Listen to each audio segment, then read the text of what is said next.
Merci d'avoir choisi Alliance TV pour vous informer. Mesdames et messieurs, bonsoir et bienvenue.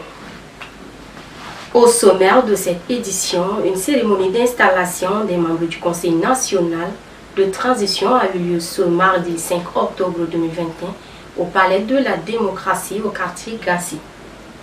Au cours de la dite cérémonie, les membres du Conseil national de transition ont élu les membres du bureau présidé par Dr Haroun Kawadi. Après la cérémonie d'installation des membres du bureau, quelques conseillers ont livré leurs impressions au micro de Zinaba Clémence. Je suis membre du Conseil national de transition et c'était un honneur d'abord, c'était un honneur et c'est un plaisir. D'abord, je remercie le président de la République qui m'a fait la confiance de me nommer parmi les 93 membres du Conseil national de transition. Et vous savez, comme l'a dit le président du Conseil national de transition, la situation et notre mission est importante et difficile, puisque nous arrivons à un moment où nous devons faire un nouveau Tchad, une nouvelle constitution, un nouveau code électoral. On va faire des élections libres et transparentes pour qu'on puisse élire un président démocratiquement élu et une assemblée nationale qui sera élue. Donc nous avons un calendrier très chargé et nous devons être ensemble pour qu'on puisse faire rapidement les choses. Et ma joie est d'une grande fierté légitime de prendre part à cette rencontre. Et force est de constater aussi qu'il y a trop de jeunes dans la composition et il y a aussi des femmes. Et nous pensons que tous les problèmes qui touchent le quotidien du peuple tchadien seront touchés ici, dans cet hémicycle. Et nous prions le bon Dieu d'avoir le courage et d'avoir cette ouverture d'esprit et d'avoir aussi, comment dirais-je, une compréhension de nos problèmes afin de représenter valablement le peuple tchadien. Bon, pour la première fois dans l'histoire du Tchad, au niveau de l'Assemblée, voir des jeunes, voir des femmes, et puis c'est des jeunes ambitieux, des jeunes talentueux. En même temps, vous voyez le nombre de femmes et des jeunes qui sont là, qui sont représentés par différentes corporations et tout ça, qui vont former des sensibilités politiques. Là, on est très content, moi personnellement, je suis très content de le voir et j'apprécie beaucoup, j'admire et je suis en train d'observer. Maintenant, au lieu de les apprendre ou bien de les orienter, moi j'apprends beaucoup sur eux par leurs gestes, par leur manière de faire, par leur agressivité et tout ça.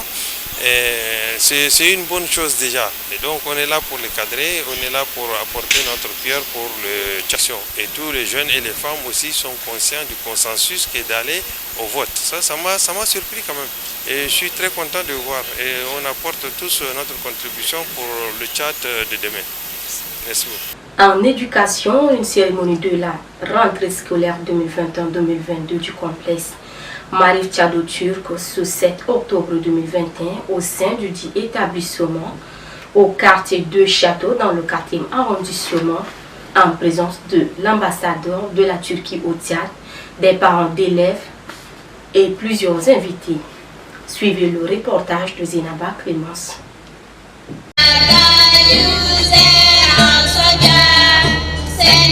C'est dans cette ambiance que la cérémonie de la rentrée scolaire 2021-2022 du complexe scolaire Marif Tchado Turc a commencé. Cérémonie qui a vu la présence du représentant de l'ambassadeur de la Turquie au Tchad, de quelques membres de l'éducation, des invités ainsi que des parents d'élèves qui ont pris part à cette cérémonie. Dans ce mot de circonstance, la représentante des enseignants du complexe scolaire Marif, Mme Houda Hamid, a remercié la présence de tous avant d'indiquer les tâches qui les attendent. Nous voulons cette éducation de qualité, avec des résultats, à court terme, l'acquisition des différentes compétences, le respect des règles et procédures, et tant bien sur le plan scolaire que le savoir-vivre en société. À long terme, nous voulons former des cadres, des hommes et des femmes positifs et proactifs, capables de répondre aux exigences de la mondialisation, tant sur le plan national qu'international. Nous sommes très redevables à la Fondation Marif de la Turquie, qui n'a ménagé aucun effort pour la formation des enfants tchadiens. De son côté, la représentante des parents d'élèves du dit établissement n'a pas caché sa satisfaction. Chers parents d'élèves. Cette année 2021-2022, une équipe profondément renouvelée vient compléter cet engagement au service de l'avenir. L'éducation est le terrain qui permet à nos jeunes pousses de germer et de devenir des adultes responsables et ouverts sur le monde. Nous avons besoin de l'engagement des parents d'élèves à nos côtés, car nous travaillons tous pour la réussite collective de nos enfants. Présent à cette cérémonie, le représentant de l'ambassadeur de la Turquie au Tchad, Seyfoullah Simersi, a tout d'abord parlé des relations de coopération qui existent entre son pays et le Tchad, avant de féliciter les membres du Conseil militaire de transition qui, malgré la disparition tragique du maréchal du Tchad Idriss Déby Itno, l'année scolaire 2020-2021 s'est achevée dans de bonnes conditions.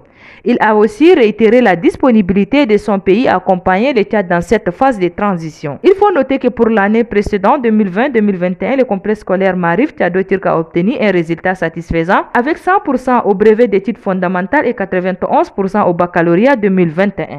Le directeur pays Tchad de la Fondation Marif Ibrahim Dumont a souligné les missions du complexe scolaire Marif pour l'année scolaire 2021-2022. Suivez. Il est au micro de Zinaba Clémence. Chers enseignants, vous avez constaté que l'effectif par salle de classe est très raisonnable et abordable. Il vous permettra d'assurer une qualité d'enseignement à haut niveau. Nous sommes dans l'ère numérique. Chaque membre de la famille Ma'arif doit se conformer aux exigences de l'époque, qui sont également les exigences de la Fondation Ma'arif. Chers invités, nous avons opéré à la distribution des maxi-cours avec tous les élèves de collège et lycée avec équité. Nous allons ouvrir une fenêtre de Ma'arif pour que les parents suivent l'évaluation des scolarités de leurs enfants, comme les notes de devoirs et leur assiduité.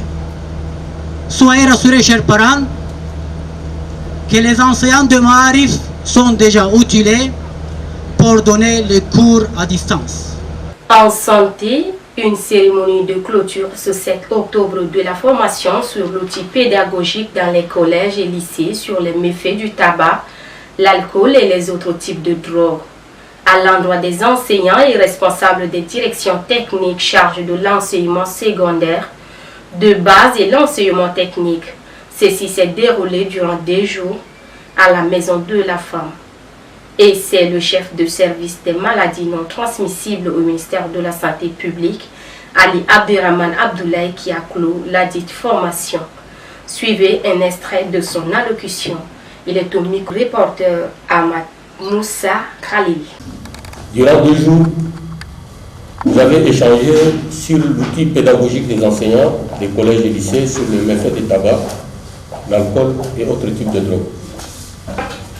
Votre mission à travers ce document consiste à accompagner vos élèves qui sont nos enfants des différentes addictions liées à l'alcool, au tabac, à la chicha, au cannabis, aux comprimés tels que les tramadol, communément appelés tramol.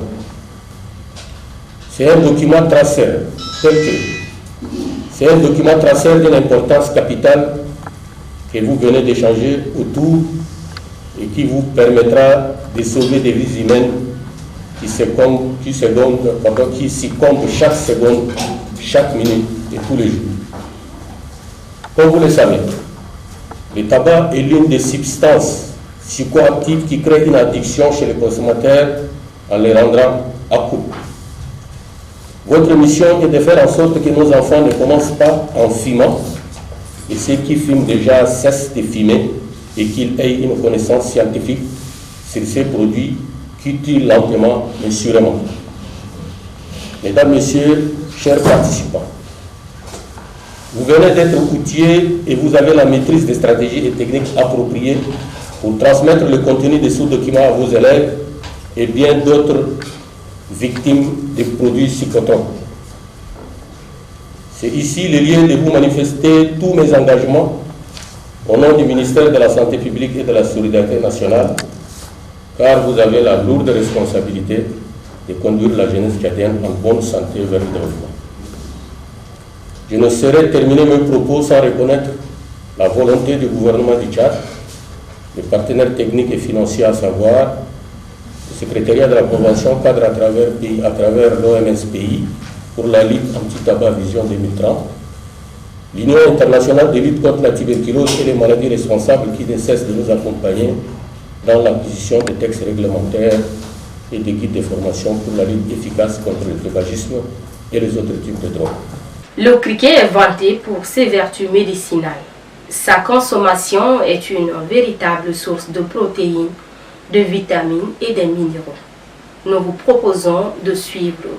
Insectes volants et sauteurs, gris, brun, très vorace, appelé abusivement sauterelle ou communément diarade. Sa consommation est très bonne pour la santé et permet d'améliorer le microbiote intestinal en favorisant la croissance des meilleures bactéries. Non seulement cela est bon pour la santé, mais en plus, cela permet de réduire les processus inflammatoires. Déguster le criquet favorise une parfaite santé par ses 25 grammes de poudre qu'il contient, puis le fait qu'il croît de 40% de sa richesse en fibres. Au-delà de la forte teneur en protéines, le criquet est sans doute nutritif. Ainsi, il faut noter que le diarrhète contient tout ce dont notre corps a besoin, à l'exemple du fer ou du potassium en grande quantité. Voilà, mesdames et messieurs, ce qui fait l'essentiel de l'actualité. On se redonne rendez-vous demain pour une autre édition. Au revoir.